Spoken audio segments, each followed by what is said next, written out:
예, 오늘 설교의 제목은 사랑받고 계십니까? 라는 제목인데, 원래 제가 무슨 제목을 하려고 했었냐면 예수님께서 사랑하신 사람들 이렇게 하려고 했습니다. 좀 재래식 같이 느껴지잖아요. 요즘 담임 목사님은 질문형으로 하시대요. 그래서 바꿨어요. 사랑받고 계십니까? 이렇게. 서로 보시면서 사랑합니다 하지 마시고 이번에는 사랑받고 계십니까? 그렇게 한번 물어봐 주시기 바랍니다. 시작. 한번 대답해 보세요. 사랑받고 계신지. 네. 저도 참 사랑을 많이 받고 싶은데 제 얼굴이 좀 빨갛지 않나요? 화면 하얗구나. 아유, 화면이 좋네. 이런 걸 뽀샵이라 그러는데 제가 어제 잠을 좀 못 잤습니다. 새벽 4시나 넘어가고 자가지고 설교 준비하느라 못 잔 건 아니고 조금 외로워가지고 어제 낮에 제가 제 아내와 아이들을 차가댁에 태워줬어요. 한번 갔다 왔는데 이제 처제가 또 올라와가지고 그래서 제가 태워주고 저는 같이 있고 싶었는데 설교 준비 때문에 와야 되잖아요. 낮에 와가지고 오는데 저녁 시간쯤 되니까 이게 배가 고픈 거예요. 집에 들어가도 아무도 없잖아요. 혼밥을 먹으려니 참 좀 그렇더라고요. 그래가지고 요 앞에 거기 가면 무슨 돼지국밥집 있고 대구탕 있고 이렇잖아요. 오복대구탕. 그 앞에를 왔다 갔다 하다가 뭐 먹을까 집에 들어가기 싫고 그래가지고 돼지국밥을 먹었어요. 돼지국밥을 먹고 이제 먹었으니 돼지국밥은 제 카드로 했어요. 제 카드로 갔다가 집에 딱 들어갔어요. 들어가니까 휑하대요. 어째 그래 외롭게 느껴지는지 제가 집에 못 있겠대요. 그래갖고 나왔어요. 그래갖고 집 앞에 있는 스타벅스 가가지고 설교 준비하고 다 챙겨가지고 스타벅스 가서 사람 무적자 있는데 앉아가지고 성경 보고 책 읽고 준비하고 하다가 너무 떠드는 가족이 와가지고 막 뭐 도둑 머리 사주고 제 옆에 앉아갖고 뭐라 하는데 그래갖고 다시 집에 왔습니다. 오니까 또 휑한 거예요. 보통 여느 때 같으면 서재에 올라와서 설교를 준비하는데 서재 가기가 싫대요. 그래갖고 집에 금붕 한 마리 키우는데 이름이 세바스찬입니다. 그래서 괜히 그 금붕한테 이름 불러면 세바스찬 잘 있냐? 그리고 12시 좀 넘어서 문 닫아주면서 세바스찬 잘 자 이렇게 하고 그래갖고 왔다 갔다 하다가 설교는 준비해야 되잖아요. 책도 보고 설교 준비하고 이래 하다가 외롭대요. 진짜 사랑받고 싶대요. 어찌나 그렇든지 나도 참 사랑받아야 사는 남자구나. 나이가 얼마 되지도 않았는데 이거 벌써 이래 해가지고 그렇게 어제 좀 뜬 눈으로 설교 준비하면서 사모님 제가 글에 보냈어요. 글에 보내고 아침에 또 벌떡 일어나가지고 이제 또 내려왔습니다. 왜 얘기를 하냐면 저도 사랑받고 싶다고 했잖아요. 그죠? 제가 사랑받고 싶다는 말을 내뱉은 게 진짜 이거 얼마 안 됐어요. 한 달 됐나? 이렇게 아주 당연하게 뻔뻔스럽게 저 사랑받고 싶어요. 이 말을 좀 못했거든요. 사랑받는다는 게 진짜 중요하대요. 오늘 본 보시면 이제 예수님께서 이제 유월절을 맞이하십니다. 유월절 전에 이때는 이제 예수님께서 이 땅에 계실 때 마지막으로 맞이하시는 유월절입니다. 이제 돌아가시거든요. 세상을 떠나 아버지께로 돌아가실 때가 이런 줄 아시고 세상에 있는 자기 사람들을 사랑하시되 끝까지 사랑하시니라. 자기 사람들을 사랑하셨는데 끝까지 사랑하셨어요. 그리고 새 계명을 주시죠.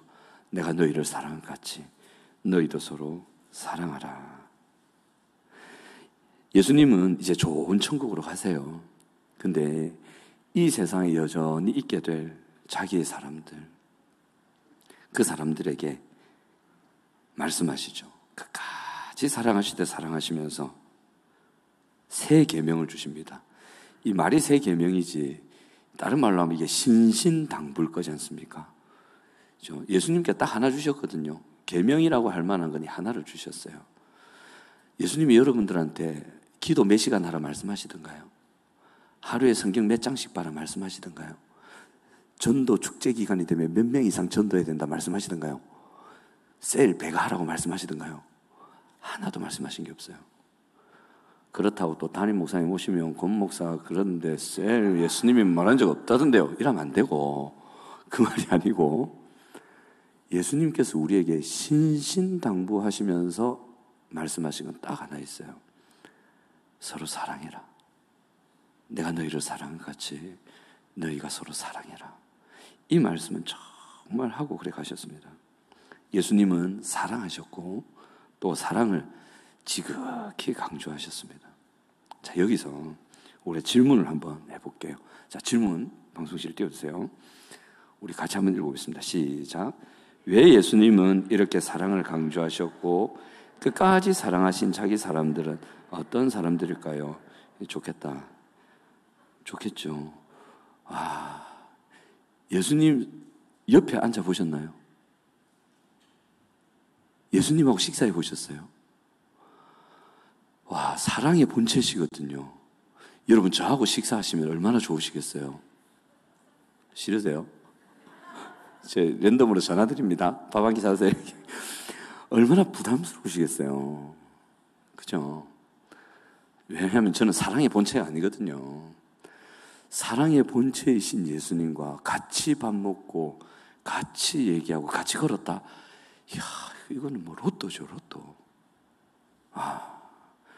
예를 들어 삭개오 같은 경우에는 예수님하고 한 끼 식사밖에 안 했어요. 사람이 바뀌었어요.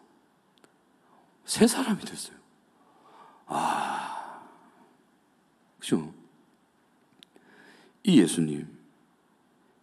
예수님과 함께하고 이 예수님의 사랑을 받는다면 그렇게 예수님과 함께할 수 있는 그 사람들, 예수님은 자기 사람들이라 하셨거든요. 도대체 어떤 사람들일까요? 왜 이렇게 사랑을 강조하시며 또 예수님께서 이렇게 사랑하신 자기 사람들은 어떤 사람들일까 궁금해집니다. 여러분, 예수님의 사랑 받고 싶으십니까? 예수님 여기 계시거든요. 말씀 잘하셔야 돼요. 예수님 사랑 받고 싶으세요? 우리는 사랑해라, 하나님을 사랑하라 이런 얘기는 많이 들었죠. 근데 하나님 사랑 받고 싶으세요? 이 얘기 잘 들어보셨나요? 들어보신 분은 들어보셨겠죠. 하나님 은혜 받고 싶으세요? 하나님 사랑 받고 싶으세요? 예. 이 질문을 던지면서 우리가 하나씩 나가보도록 하겠습니다. 우리 책을 한번 띄워주실래요? 이 놀라운 하나님의 은혜라는 필립 얀시라는 분이 쓴 책인데 저 책이 제 서재에 최소한 10년 이상 꽂혀 있었습니다. 안 읽었습니다. 사놓고 안 읽었습니다. 왜 안 읽었냐면 저 책을 사가지고 딱 펼쳤는데 다들 좋다고 그러더라고요. 첫 장을 딱 보는데 이게 제가 좋아하는 장르가 아니야. 그냥 이야기들이 기록되어 있는 거야. 저는 그런 거 별로 안 좋아하거든요. 뭐 조직신학, 뭐 딱딱한 거, 막 이런 거 막 이상해요. 저는 그런 거 좋아하는데 딱 펴니까 그런 얘기가 나와요. 딱 눈이 감기 있어야 돼요. 딱 덮어버렸어요. 그리고 꽂아놓고 안 읽다가 어제 이 마음도 외롭고 뭐 적적하고 이 은혜가 메말라버린 내 마음에 하나님의 은혜의 도가니로 한번 빠져볼까 하고 보니 저 책이 있더라고요. 그래서 저 책을 뽑아서 어제 쭉 읽었습니다. 다 읽진 않았어요. 뒤에 조금 남겨놓고 거의 다 읽었는데 저 책을 읽으면서 하나님의 은혜, 하나님의 사랑에 대한 어떤 지평이랄까, 하나님의 사랑이 이렇게 넓은 거였구나. 하나님의 사랑에 대해서 내가 참 많이 모르는 부분도 있었구나. 내가 너무 율법적으로 하나님의 사랑을 생각했구나. 전 그게 느껴졌어요. 그래서 저 책을 띄웠는데 왜 띄웠겠어요? 그죠? 읽어보시라고. 꼭 읽어보십시오. 참 좋은 책입니다. 그렇게 해서 저 책을 쭉 읽고 해서 오늘 설교 내용 중에 저 책에서 인용하는 것들이 좀 있을 겁니다. 먼저 우리가 살필 건 뭐냐면 사랑받는 것이 왜 중요한가? 자기 사람들을 사랑하시되 끝까지 사랑하셨다. 그 말은 중요하단 말이잖아요. 예수께서 자기 사람들을 사랑하시는 것이 별로 중요하지 않았다면 그렇게 안 하셨겠죠. 또 이 사람들이 예수님의 사랑을 받는 것이 중요하지 않다고 한다면 죽기 직전까지 왜 사랑하셨겠어요? 사랑할 이유가 없죠. 그렇게 하나님의 사람들, 예수 그리스도의 사람들, 자기 사람들이라고 표현하신 그들은 하나님의 사랑을 받을 필요가 있는 존재들이었죠. 사랑받음이 그 정도로 중요한 거였어요. 그래서 사랑받음이 왜 중요한지 몇 가지 예로 한번 살펴보겠습니다. 이 감정의 성장이라는 책에 보면 이런 글이 나옵니다. 어느 하이에나 어미와 그 새끼 이야기가 나와요. 이 암컷 하이에나가 있었는데, 이 동물원에 있었던 일인데, 막 암컷 하이에나를 그 무리에서 따돌림하고 괴롭히는 거예요. 근데 이 하이에나가 새끼를 가진 거예요. 새끼를 가졌는데도 동료 하이에나들이 괴롭히는 거예요. 그럼 잘못되잖아요. 그래서 사육사들이 하이에나를 격리를 시켰어요. 새끼 나올 때까지. 그 새끼를 낳았어요. 근데 이 새끼가 젖을 먹으려고 엄마한테 이렇게 가니까 이 엄마 하이에나가 슬슬 피하는 거예요. 왜 피하냐면 새끼들이 자기를 공격하는 줄 알고 슬슬 이렇게 피하는 거예요. 그러니까 이 새끼 하이에나들은 엄마 하이에나의 사랑을 받지 못한 거죠. 그 다음이 중요해요. 그러고 나니까 이 새끼들이 어떤 행동 반응을 보이냐면 서로 깨물고 싸우는 일이 생기더라. 동물도 사랑받지 못하니까 이런 일이 생기더라. 실제로 부모의 유기와 학대로 인해 형제 불화가 생긴다고 합니다. 부모에게서 사랑 가운데 적절한 보살핌을 받지 못하고 정서적으로 신체적으로 학대를 받는 아이들이 형제들끼리도 잘 다투고 또 큰형이 그 다음 아래 아우들을 괴롭히는 현상이 잘 나타난다고 합니다. 사랑받지 못했을 때. 그 다음에 고통스러운 관계의 원인이 또 이렇답니다. 사람들 보면 관계에 분명히 고통스러운 내용이 있어요. 특별히 연애할 때 보면 만났다 하면 싸우는 커플 있잖아요. 그런데 헤어지진 않아요. 만나면 너무 고통스러워. 매번 싸우니까. 근데 또 헤어질 날 또 못 헤어져. 또 큰맘 먹고 헤어지다 했다가도 한 달쯤 지나면 또 그리워서 다시 만나. 악순환을 계속 돌거든요. 그러면서 또 결혼을 해요. 행복하겠어요? 아니죠. 결혼하면 더 싸우잖아요. 아닌 척 하시네. 이 연애 때보다 결혼하면 더 싸우잖아요. 그죠? 저도 그래요. 이런 이유가 뭐냐면 어린 시절 때 중요했던 사람, 부모님 등등 그들과의 관계에서 공감이나 수용이나 사랑을 잘 받지 못하고 자라고 부정적인 관계의 방식을 경험하고 익힌 거예요. 인격에 다 심긴 거죠. 그러면 이 아이는 자라서 자기도 모르게 그것이 나와요. 실제 예가 있는데 뭐냐면 이렇습니다. 이게 그 놀라운 하나님의 사랑 거기 나온 내용인데 부부 관계가 힘들어진 한 남편이 있었어요. 부부 싸움을 했어요. 남편이 열이 이따만치 받아가지고 뭐 부인이 잘못됐는지 모르겠는데 하여튼 남편이 이따 열 받아가지고 이러는 거예요. 탁자를 탁탁 치고 바닥을 팍팍 치면서 아내에게 고함치는 거예요. 당신이 싫어. 더는 못 참아. 지겨워. 더는 못 살아. 이 보통 아내들이 하는 얘기인데 이거 남편이 했답니다. 아내들 하셨죠? 그죠? 다 아는 척 하시네요. 참. 이랬어요. 막 그랬어요. 이제 안 돼! 안 돼! 안 돼! 막 이랬어요. 그렇게 대판 싸우고 어때 후지후지 됐어요 또. 그리고 몇 달 뒤에 한밤중에 2살 난 아들이 있었는데 그 아들 방에서 무슨 소리가 들리는 거예요. 2살짜리 아들. 그래서 이 아빠가 얘가 무슨 일인가 싶어가지고 밤에 살며시 가고 문을 열어봤어요. 문을 여니까 이 아들이 2살짜리 아들이 낮은 목소리로 엄마 아빠의 싸움을 억양까지 정확하게 한마디 한마디 따라하면서 반복하고 있었어요. 뭐라고 하냐면 당신이 싫어. 더는 못 참아. 안 돼. 안 돼. 안 돼. 2살짜리 아들이 몇 달이 지났는데도 그대로 따라하고 있더라. 이 부모는 자신의 고통과 분노와 용서하지 못한 것을 다음 세대에 그대로 물려주고 있었던 거예요.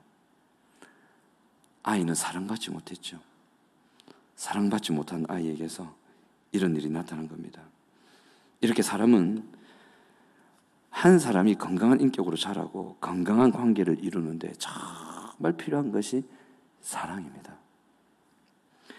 사랑받음은 모든 사람에게 있어서 정상적인 것이고 기본적인 것이고 필수적으로 필요한 것이고 아주 선하고 좋은 누구나 가지고 있는 욕망, 그것이 사랑받음이라는 것입니다. 사랑받음은 사람이 사람답기 위해서 반드시 필요한 것입니다. 그래서 제 얘기를 잠시 좀 하도록 하겠습니다. 제가 언젠가 한 번 딱 말씀드렸는데 저는요 0세에서 7세까지의 기억이 없습니다. 전혀 없습니다. 혹시 저하고 비슷한 분이 계실지도 모르겠어요. 저는 기억이 안 나요. 진짜 안 나요. 저는 이걸 대수롭지 않게 생각했고 교육학을 배우면서도 뭐 이런 얘기가 심리학 가운데 상담학 가운데 나오기도 했지만 별 대수롭지 않게 뭐 안 날 수도 있지 뭐 과거에 뭐 고통스러운 기억이 있었겠지 이러면서 지나왔어요. 근데 얼마 전에 담임 목사님이 주일 설교하시고 기도회 하실 때 왜 그렇게 이게 서러운지요. 0세에서 7세의 기억이 전혀 없다는 게 저에겐 너무 서럽게 다가오는 거예요. 나는 왜 기억이 나지 않을까? 제 아이들한테도 물어봤어요. 2살 때 기억까지 다 난대요. 근데 나는 왜 전혀 기억이 나지 않을까? 여러 사람들에게도 물어봤어요. 다 난대요. 저는 그렇게 기억이 안 나요. 진짜 기억 상실증 같아요. 너무 기억이 안 나서 펑펑 울었어요. 은혜 받아서 운 게 아니고 기억이 안 난다는 그 사실이 너무 가슴에 밀려오는데 아팠어요. 그렇게 펑펑 울고 이제 2부 예배 때는 제가 1부 예배 드렸으니까 다준쉐마 일 본다고 다준쉐마 그 교실에 들어가서 이래저래 좀 준비하고 이래 하고 있는데 2부 예배 또 기도회를 인도하시대요. 그 목사님이 인도하시는 목소리가 이렇게 들리는데 불현듯 마음에 무슨 말이 들리는 거예요. 0세부터 7세 사이에 아무 기억은 안 나는데 아이였던 제가 뭘 그때 바랬는지가 떠오르는 거예요. 제가 뭘 바라고 있었냐면 사랑받고 싶어 하고 있더라고요. 나 사랑해주면 안 돼요. 나 좀 안아주면 안 돼요. 내 얘기 좀 들어주면 안 돼요. 그 얘기를 제가 잃어버린 기억 그때에 하고 있었더라고요. 얼마나 울었는지 모릅니다. 내가 그랬구나. 저는 기도할 때 지금까지 얼마 전까지 이걸 알기 전까지 하루에 6시간 4시간 기도할 때도요 하나님께 요구한 기도를 한 적이 없습니다. 저는 하나님께 달라달라 잘 안 합니다. 정말 필요할 때 아마 10손가락 안에 들걸요. 제가 하나님께 기도한 거. 군대에 있을 때, 직장 한번 바꿀 때. 뭐 없어요. 하나님께 제가 기도 제목 딱 적어갖고 기도한 내용 10손가락 안에 들어요. 그래서 저는 기도 노트가 없습니다. 왜? 필요 없으니까. 하나님께 구하지 않는데, 기도 제목이 없는데. 그렇다고 기도 안 한 건 아니고요. 합니다. 하는데 하나님 말씀만 하시옵소서. 주의 뜻을 이루는 게 중요하지 제게 뭐가 중요합니까? 말씀하시옵소서. 주시는 대로 받아 아이디어 주시는 대로 하겠습니다. 아멘. 랄랄랄랄라 이제 하기 시작하죠.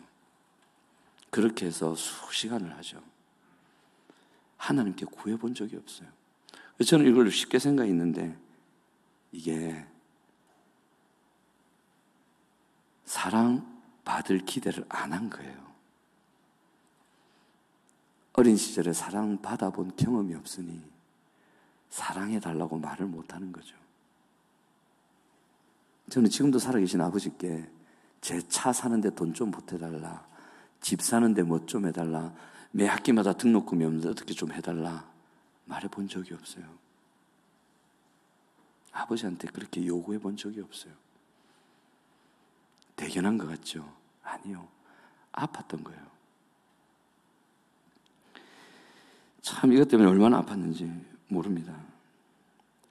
사랑받음을 포기했고 사랑받을 기대도 하지 않았고 그래서 저는요 사랑할 줄도 몰랐어요. 관계에서 사랑보다 아픔을 줬죠. 한번 옆 사람 한번 보실래요? 한번 보세요. 그분이 지금도 사랑받고 싶어 합니다. 여러분들 자녀들 한번 또 올려보세요.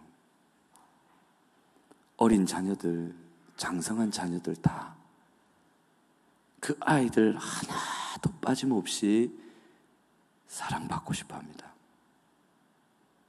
믿으시기 바랍니다. 저는 그걸 몰랐어요. 우리 아이들이 사랑받고 싶어 한다는 걸 생각도 못했어요. 제가 사랑받아야 된다는 생각을 못했으니까. 그래서 아이들에게 사랑을 주지 않았습니다. 엄했어요. 교회에서 아이들을 섬길 때도 엄한 목사로 통했고 훈련 강하게 시키는 목사로 통했고 조 목사한테 걸리면 확실하게 만들어지긴 하는데 장난 아니다. 뭐 교관 훈련시키듯이 시킨다. 확실한 건 좋은데 훈련을 시켰지만 사랑할 수 없는 사람이 저였죠. 얼마나 제가 아프고 미안한지 정말 미안했어요. 제가 이제 사랑받고 싶다는 마음이 제 안에 회복되고 나도 사랑을 필요로 하는 사람이구나. 그러니까 어제 같은 경우도 외로운 걸 느끼죠. 혼자 있는 거 싫어하기 시작하죠. 괜시리 혼밥 싫으니까 사람들 욱적욱적인 데 가가지고 밥도 먹고 설교 준비도 거기서 하고 사랑받고 싶으니까. 저만 그런 게 아니에요. 여러분도 그렇고 여러분들의 자녀들도 그렇습니다. 그래서 이제는 구하는 기도를 조금 합니다. 나에게 관심 좀 가져주세요, 하나님. 그래서 하나님께 그렇게 기도했어요. 하나님, 저 좀 사랑해 주세요. 제 기도 좀 들어주세요. 저 좀 도와주세요. 이 말을 이제 해요. 하나님 얼마나 오래 기다렸을까요? 이제 다른 사람을 볼 때도 저 사람도 저 성도도 사랑을 받고 싶어 하고 있구나. 내가 사랑을 드려야 되는구나. 이걸 알겠어요. 저한테는 로또 같은 사건인데 여러분들한테는 어떤지 모르겠습니다. 결론입니다. 아니, 이 예화의 결론. 설교의 결론이 아니고 결론은 저는 다행스럽게도 사람이었습니다. 정말 사람이었습니다. 사랑받음이 당연한, 사랑받음이 필요한, 사랑받음이 없어서는 안 되는 사람이었습니다. 그리고 희망이 생겼습니다. 사랑받으면 회복되고 또 사랑할 수 있겠구나. 이제 못 준 사랑 지금이라도 주고 싶다. 이제야 이 마음이 드는 거예요. 또 속으로 우리 목사 왜 저래서 덜 떨어진 너 이제 그걸 알았나 이러시면 안 되고 좀 기도해 주세요. 저를 위해서 사랑하는 사람이 될 수 있도록. 자, 여기서 조금 더 살펴보겠습니다. 자라나면서 부모님이나 중요한 관계에 있던 사람들로부터 공감이나 수용을 여러분들은 받고 자랐습니까? 사랑받으며 자랐습니까? 지금 가정에서, 가족 가운데 또는 속해 있는 공동체 내에서 공감과 수용을 받으며 지내고 계십니까? 지금 사랑받으며 지내고 계십니까? 한번 마음으로 답을 해보시기 바랍니다. 김남준 목사님의 책에서 이럽니다. 부모로부터 사랑 대신 상처를 받으며 어린 시절을 산 사람들은 좋은 남편이나 아내로부터 충분히 사랑을 받는다 할지라도 어린 시절에 부모의 사랑을 받지 못해 굽어진 인격과 심성을 치료받기가 쉽지 않습니다. 남편이나 아내분들 중에 그렇게 사랑해주고 돌보는데도 바뀌지 않는 분들 있죠. 그분들이 나쁜 게 아니에요. 안 바뀌어요, 여러분. 쉽지 않아요. 부모로부터 받지 못한 사랑을 아내나 남편이 채워준다고 해서 되는 게 아니에요. 물론 조금은 도움은 되겠지만, 또는 자녀들로부터 아무리 많은 공경과 사랑을 받는다 해도 부부 관계가 깨어진 사람들은 결코 온전한 사랑과 아름다운 성품을 가지기가 쉽지 않습니다. 부부 사이가 깨어 있어도 그래요. 자녀들이 아무리 부모를 섬기고 사랑해도 남편과 아내로부터 받아야 되는 사랑이 또 따로 있는 거예요. 부모의 자녀 사랑과 부부의 사랑은 별개라는 거죠. 각각이 서로의 빈자리를 채울 수 없습니다. 그것이 사람입니다. 그러면 어떻게 해야 되는가? 우리 대부분이 상처석이 크지 않았나요? 온전한 부모님이 안 계셨잖아요. 혹가다 몇 분 계시더라고요. 참 부러워요, 그런 분들은. 그러면 우리 대부분은 그 상처와 무시와 그 사랑받지 못함 속에서 분명히 가시가 내 안에 있을 텐데, 또 남편과 아내를 생각하더라도 남편과 아내가 지금 온전히 사랑하고 있습니까? 애는 쓰고 노력은 하고 힘은 쓰고 계시죠? 필요합니다. 그걸 멈춰서는 안 돼요. 그런데 그것이 근원적인 해결책은 안 되죠. 그렇다고 하지 말라는 건 아니에요. 필요해요. 근데 그럼 이제 어떻게 해야 하는가? 그럼 우리는 어떻게 해야 하는가? 어디서 이 사랑을 받을까? 우리의 굽어진 인격, 상처난 마음, 이 가시를 어떻게 회복시키고 건강하게 일으킬 건가? 답은 무엇인가? 그것이 바로 하나님의 사랑입니다. 이 모두를 채워서 온전하고 건강하게 할 수 있는 사랑, 하나님 사랑입니다. 하나님의 사랑은 부모로부터 사랑을 받지 못한 상처 많은 자녀들도 치료하고, 남편이나 아내로부터 사랑 대신 고통을 받은 삶을 살았던 사람들도 치료할 수가 있습니다. 믿으시기 바랍니다. 이렇게 하나님 사랑 받을 때, 그 사랑을 받으면서 살 때 예수님을 닮아가는 건강한 인격과 관계를 만들 수 있습니다.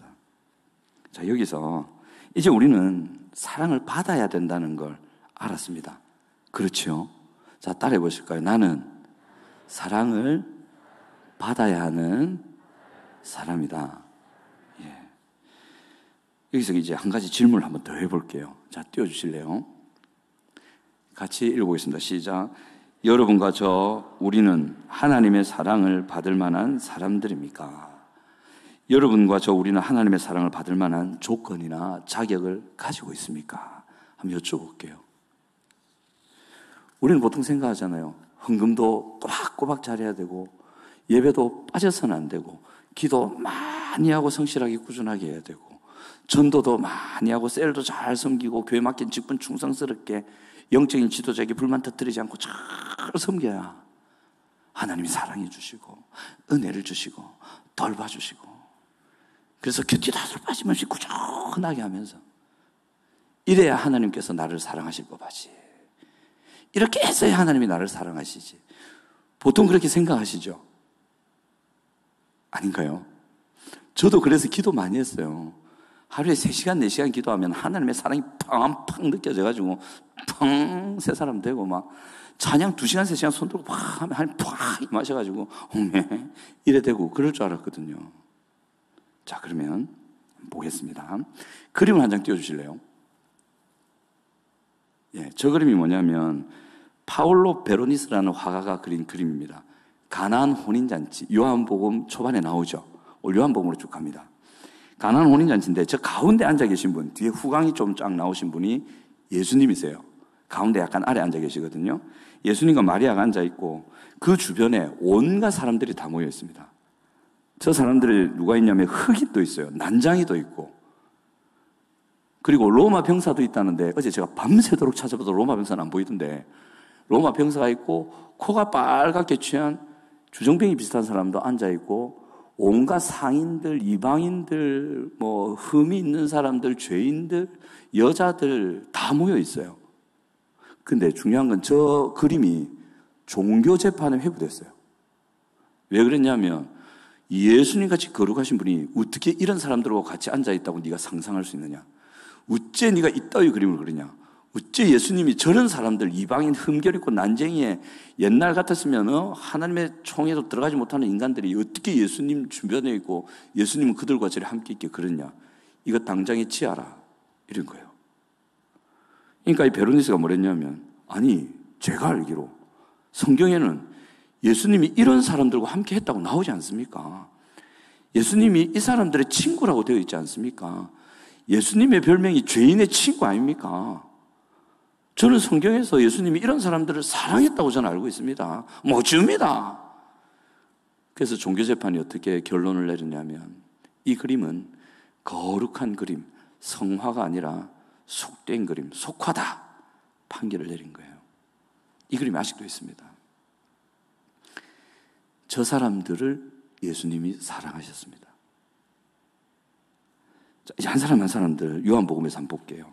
첫 번째, 예수님께서 사랑하셨던 사람들 첫 번째, 사마리아의 한 여인입니다. 요한복음 4장에 나오죠.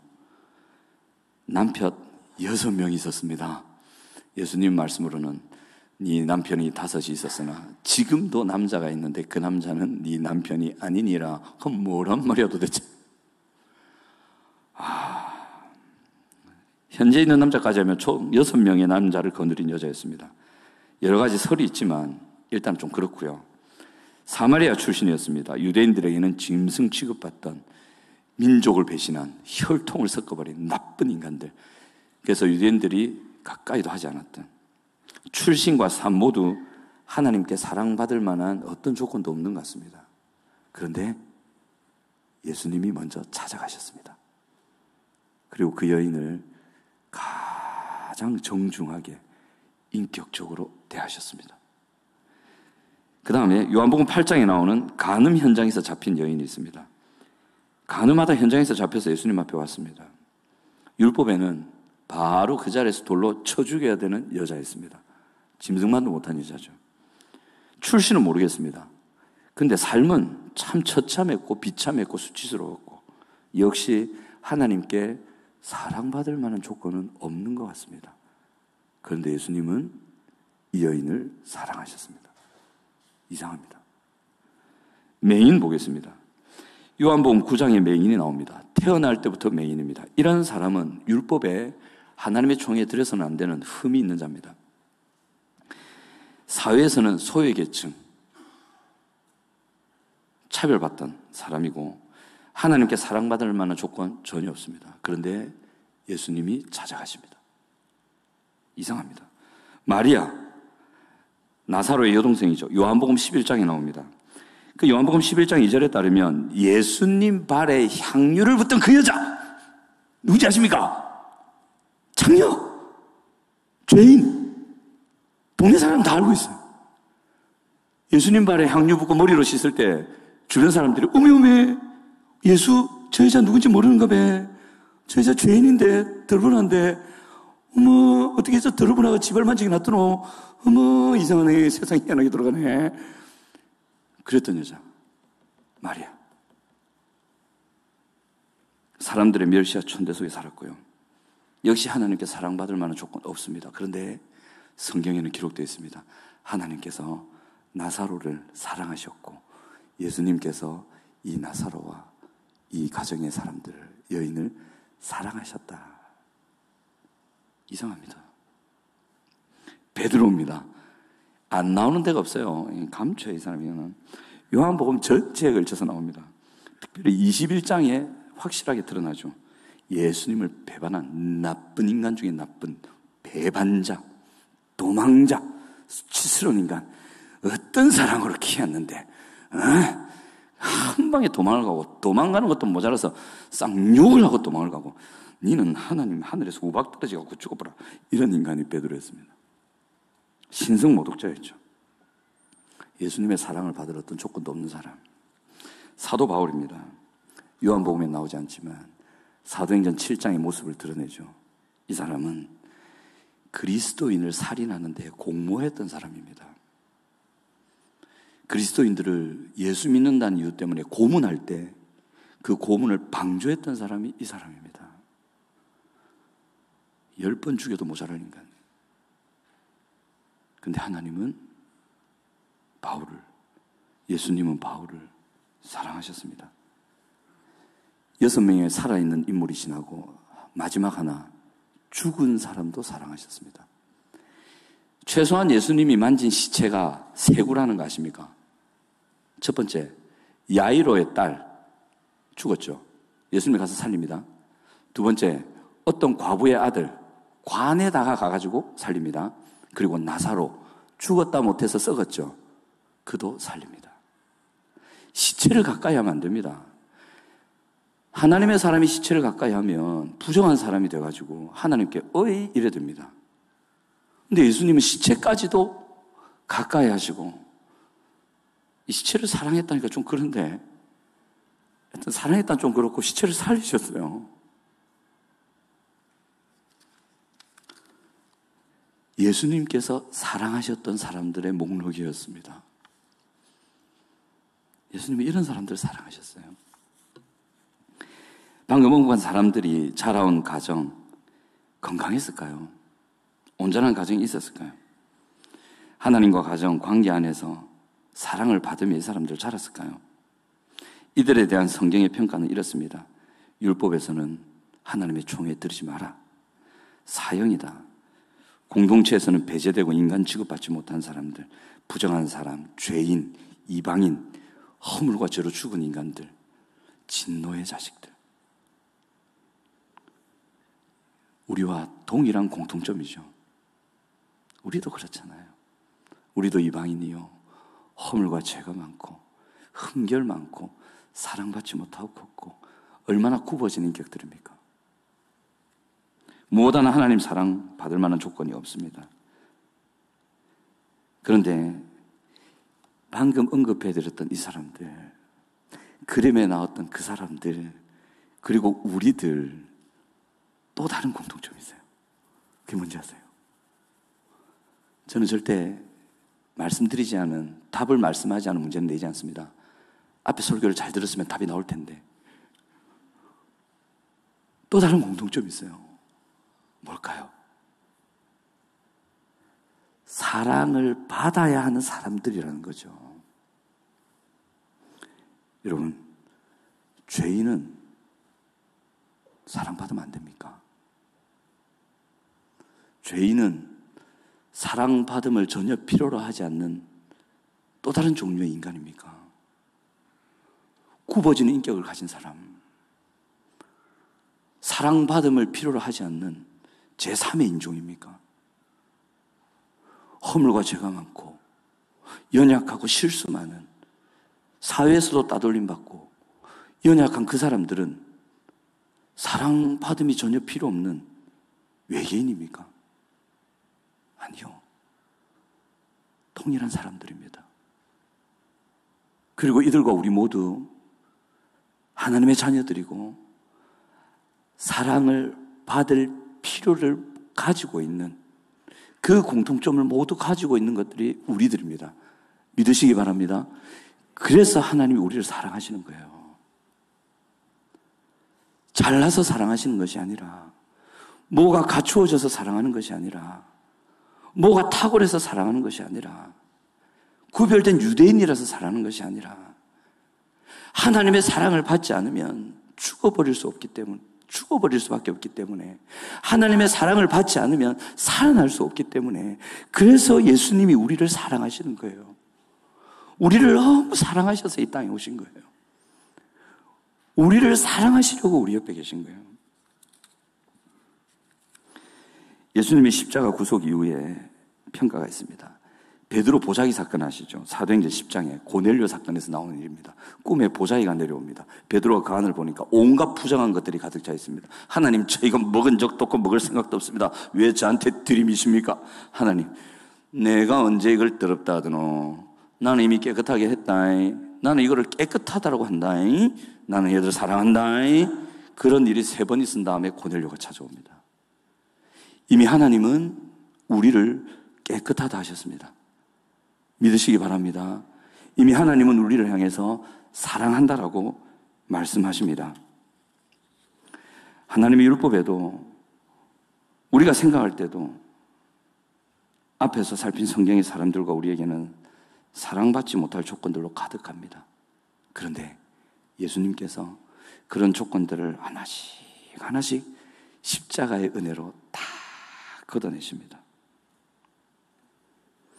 이제 병든 자, 부족한 자, 약한 자, 부정한 자, 악한 자, 무능한 자, 더럽고 오염된 소굴에 사는 자, 소망 없는 자, 포기해야 할 사람들, 미래가 없는 자, 도와줄 가치가 없는 자가 아니라 이제 이 사람들과 우리는 그런 사람들이 아니라 하나님의 자비와 십자가 사랑이 임하는 하나님의 택함을 받은 사람들이 우리는 되었습니다.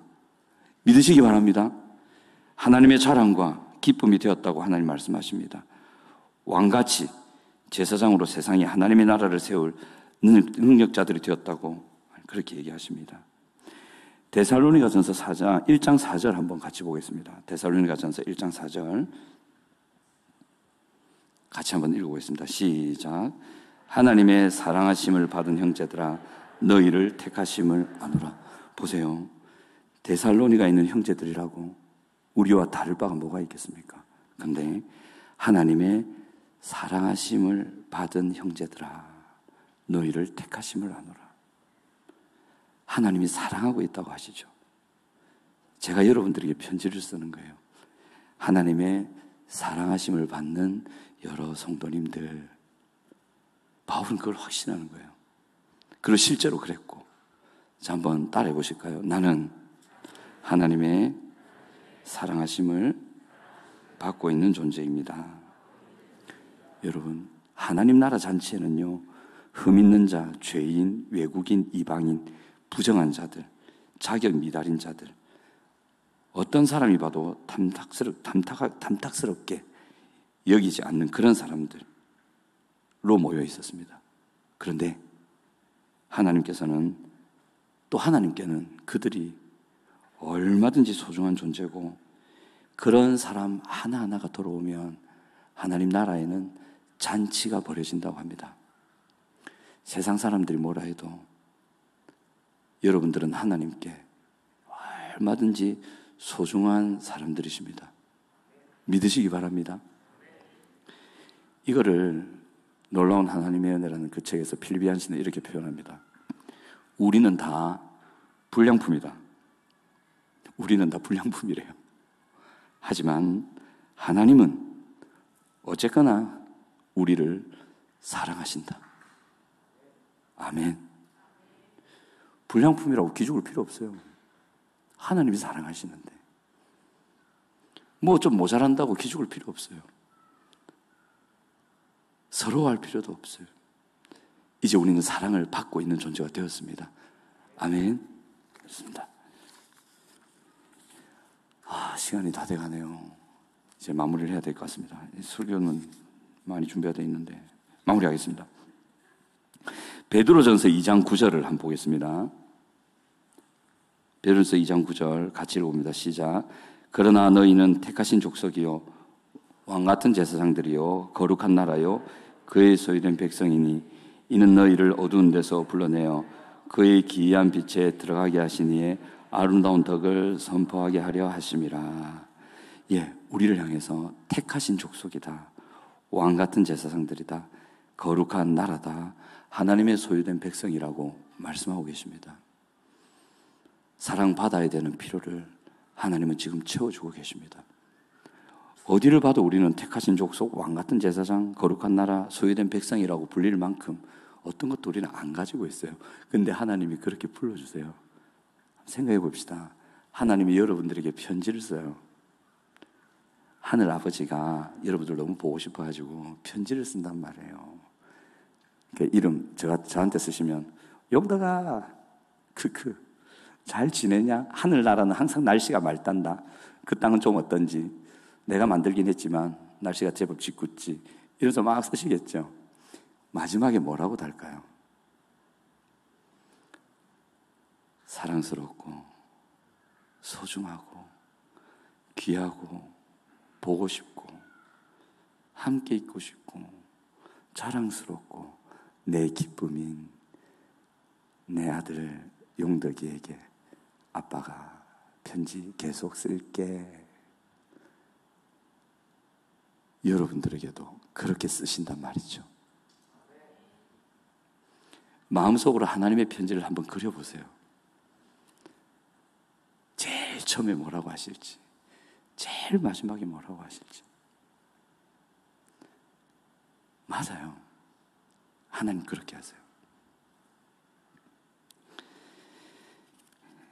이렇게 하나님 우리를 부르실 뿐만 아니라 이런 하나님의 자비와 사랑과 은혜를 전달하는 사람이 되어달라고 부탁하셨습니다.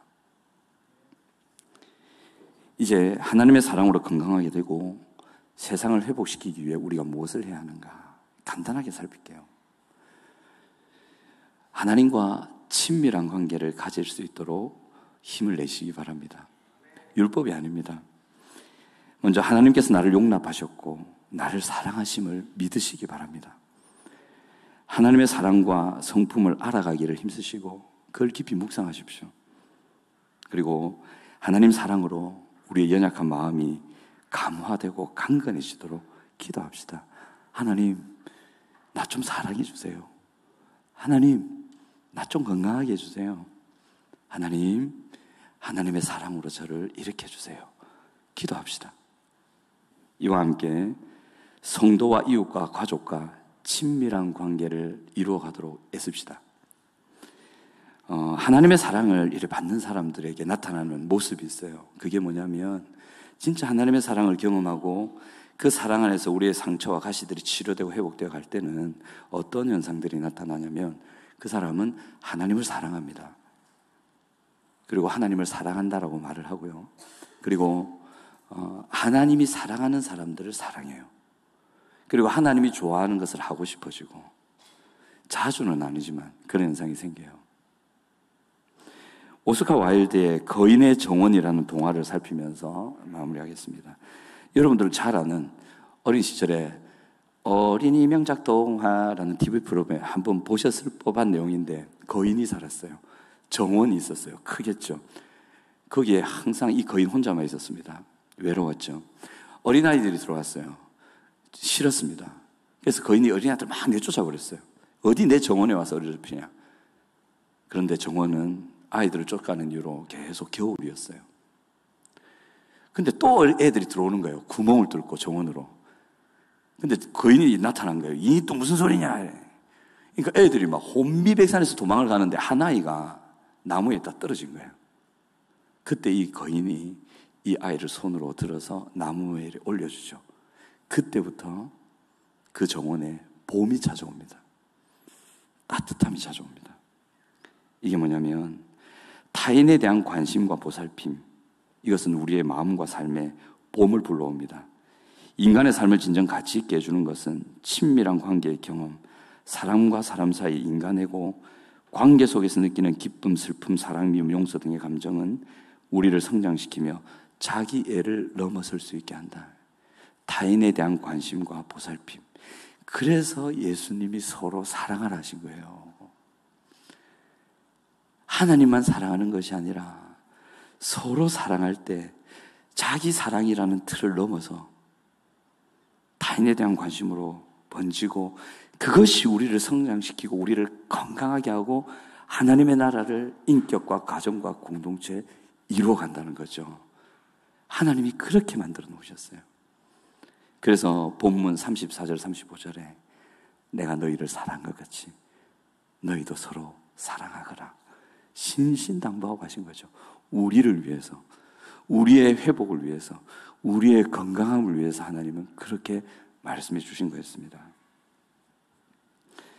하나님의 사랑을 더 알아갑시다. 하나님과 더 친밀한 교제와 관계를 가지고 하나님의 사랑을 받읍시다.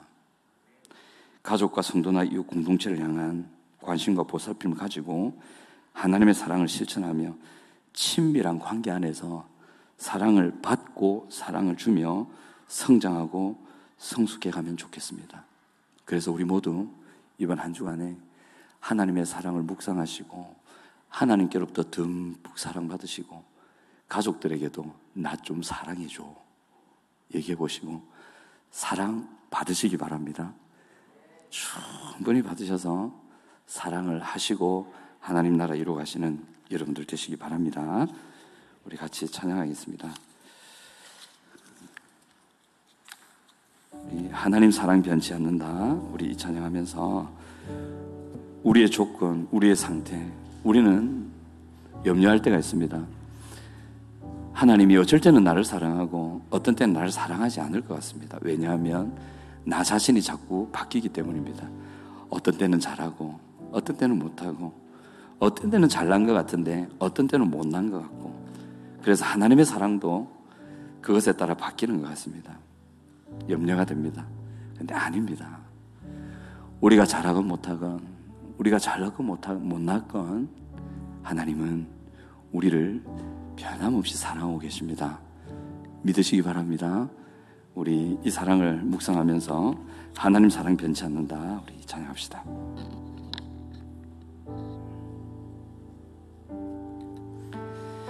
하나님 사랑 변치 않는다.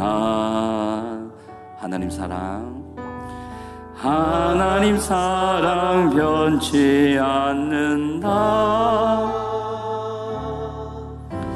세상 다 변하고 날 버린다 해도 하나님 사랑 변치 않는다. 하나님 사랑 변치 않는다.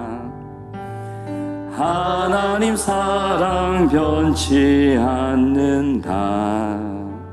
하나님 사랑, 하나님 사랑 변치 않는다.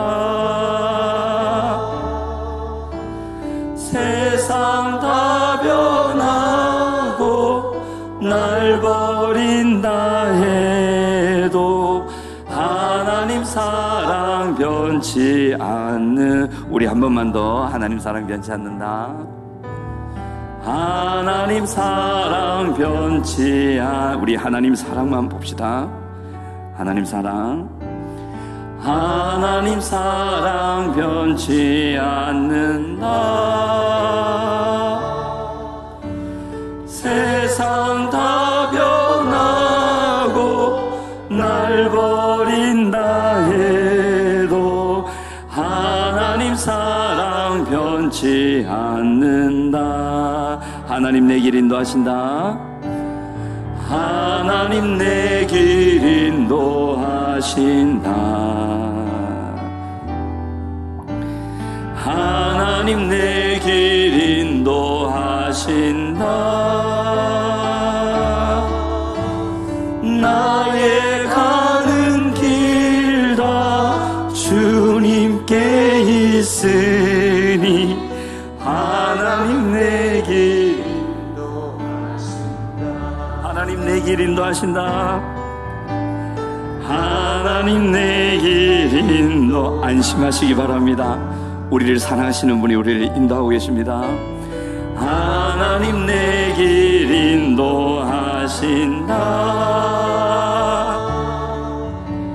나의 가는 길 다 주님께 있으니 하나님 내 길 인도하신다. 반드시 기도 응답하신다. 반드시 기도 응답하신다. 반드시 기도 응답하신다.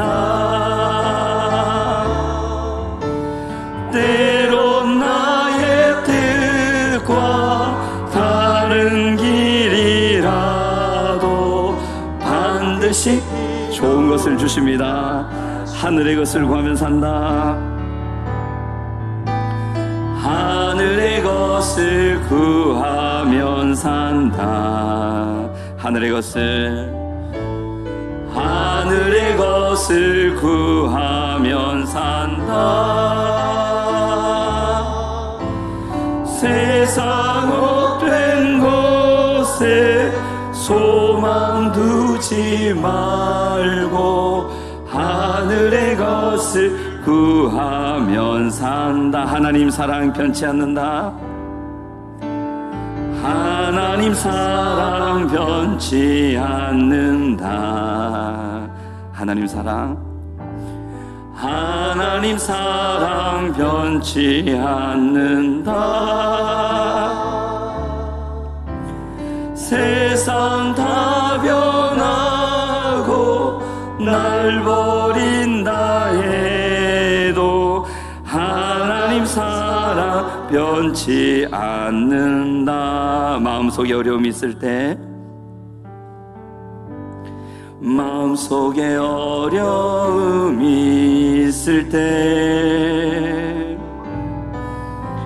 마음속에 어려움이 있을 때, 마음속에 어려움이 있을 때 주님 내게 먼저 오사 내 마음을 만지고 주님 앞에 나올 수 없을 때,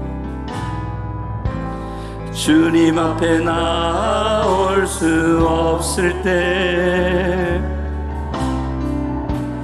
주님 앞에 나올 수 주님이 먼저 와 계십니다. 님 날 먼저 하시네. 그럼에도 불구하고, 그럼에도 불구하고 날 사랑하시는 내 하나님의 사랑은 나의 모든 걸 덮고, 그럼에도 불구하고 날 안아주시는 내 아버지라고 부릅시다. 아버지라고. 그럼에도 불구하고 나를 사랑하시는, 그럼에도 불구하고 날 사랑하는 하나님, 내 하나님의 사랑은 나의 모든 걸 덮고, 그럼에도 불구하고 날 안아주시는 내 하나님 아버지라 부르죠. 우리 시간에 서로를 한번 볼까요? 앞뒤를 보셔도 괜찮고 양옆을 보셔도 괜찮고, 우리 그들을 향해서 사랑을 줍시다. 또 사랑을 받읍시다. 하나님, 저에게 하나님의 사랑을 주세요. 저도 위로받고 싶고 쉬고 싶고 하나님 사랑을 받고 싶습니다. 그렇게 우리 서로에게 사랑을 주고 받는 시간을 가지겠습니다. 마음속에 어려움이 있을 때, 마음속에 어려움이 있을 때, 마음속에 어려움이 있을 때, 마음속에 어려움이 있을 때 주님 내게 먼저 너의 마음을 만지고 내 마음을 만지고, 주님 앞에 나올 수 없을 때, 주님 앞에 나올 수 없을 때, 주님 앞에 나올 수, 주님이 널 먼저 아시네. 주님 널 먼저 아시네. 그럼에도 불구하고 너를 사랑하시는, 그럼에도 불구하고 널 사랑하시는 내 하나님의 사랑은 너의 모든 걸 덮고, 그럼에도 불구하고 널 안아주시는 내 하나님을 부를 때 아버지라고. 그럼에도 불구하고 너를 사랑하시는, 그럼에도 불구하고 널 사랑하시는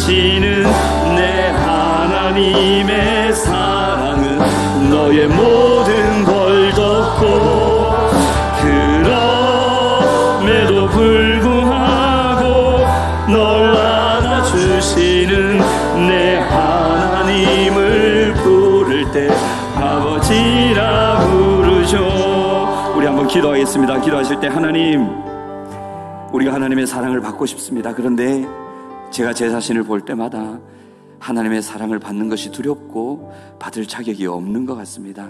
하지만 이제 알았습니다. 그래서 우리를 사랑하신다는 거, 그래서 사랑이 필요한 우리를 사랑하신다는 거, 우리를 너무도 귀하게 보고 계시고 소중하고 아름답게 보고 계신다는 것, 하나님, 나의 벽을 허무시고 하나님의 사랑을 부어주시옵소서. 또 이 사랑을 알지 못하는, 이 사랑을 필요로 하는 많은 사람들 하나님 사랑으로 회복시켜 주시옵소서. 우리 주여 한번 크게 부르고 기도하도록 하겠습니다. 주여! 할렐루야. 아버지 하나님의 은혜를 감사합니다. 아버지 하나님, 이 시간도 하나님의 사랑을 우리의 마음을 녹여주시기를 간절히 원합니다. 우리의 마음을 넣으시고 우리를 새롭게 하시며 우리의 두려운 마음, 불안한 마음, 아버지 분노한 마음, 고통한 마음으로 만지시며 우리 어떠한 조건과 어떠한 상황이 있다 할지라도 하나님의 사랑하는 자녀들이기 때문에 우리를 아름답게 보시며 소중하게 보시며 사랑한다 보시며 귀하게 보시며 우리를 향해 사랑을 녹여하신 주님의 사랑이 우리로부터 심령을 녹여주시고 아버지 하나님, 이 사랑이 필요한, 이 사랑을 알지 못하고 고통하는 많은 사람들을 아버지 하나님 살려주시고 도와주시옵소서. 아버지 하나님 은혜 베푸시고 도와주시옵소서.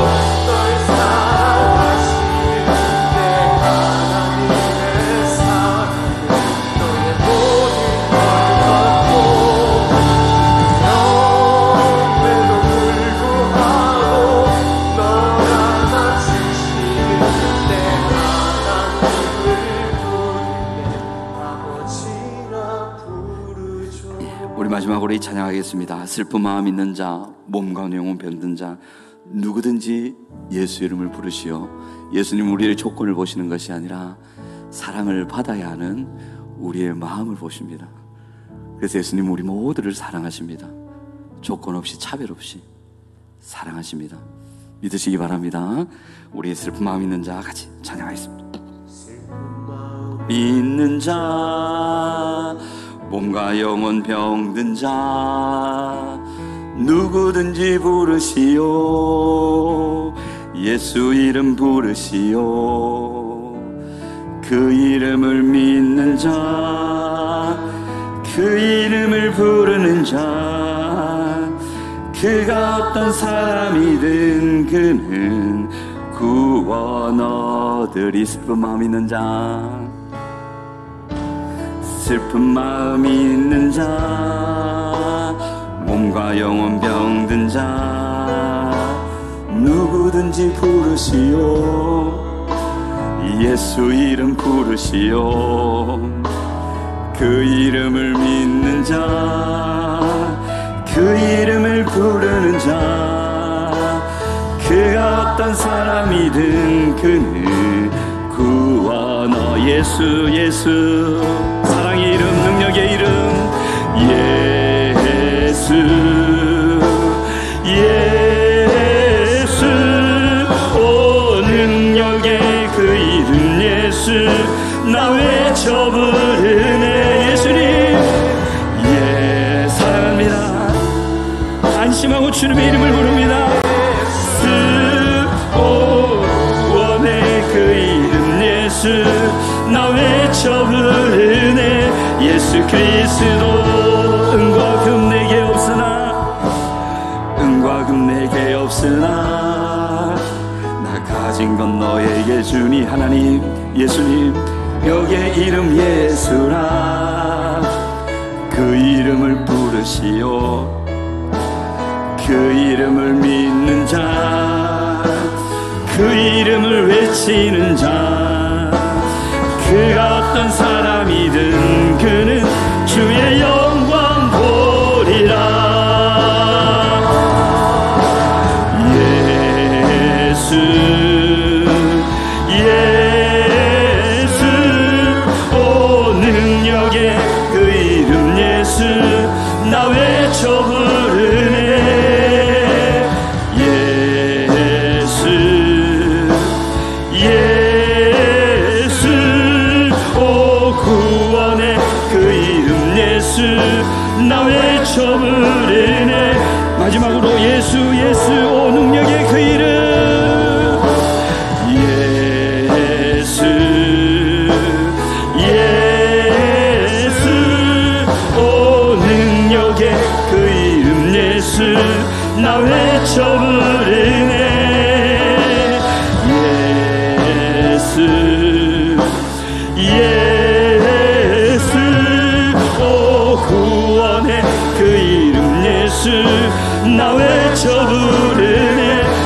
예수 그리스도.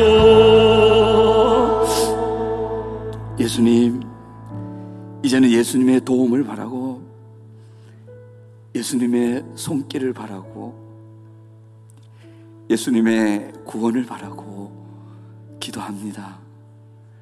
우리에게 은혜를 베푸기를 원하시는, 우리를 사랑하시는 예수님, 우리를 사랑해 주셔서 너무 감사합니다. 모든 성도들이 어떠한 벽도 없이, 어떠한 부담도 없이, 어떠한 눌림이나 의기소침함 없이 우리를 사랑하시는, 우리에게 사랑을 베풀기를 원하시는 예수님께로 담대히, 그 은혜의 보좌 앞으로 담대히 모두가 달려나갈 수 있도록 도와주시옵소서. 그래서 그 예수님의 넘치는 은혜를 우리에게 넘치도록 부어주고자 원하시는 그 사랑을 받아 누리는 모든 성도님들이 되게 하여 주시옵소서. 하나님, 하나님께서 사랑하시는 성도들이 귀한 헌물을 드립니다. 11조와 감사와 여러 가지 제목으로 드립니다. 이 힘든 상황 속에서 이 귀한 예물 드립니다. 혹 드리지 못했다 할지라도 그 힘든 형편 속에 하나님을 향한 간절한 마음으로 하나님을 바라보는 영혼들이 있습니다.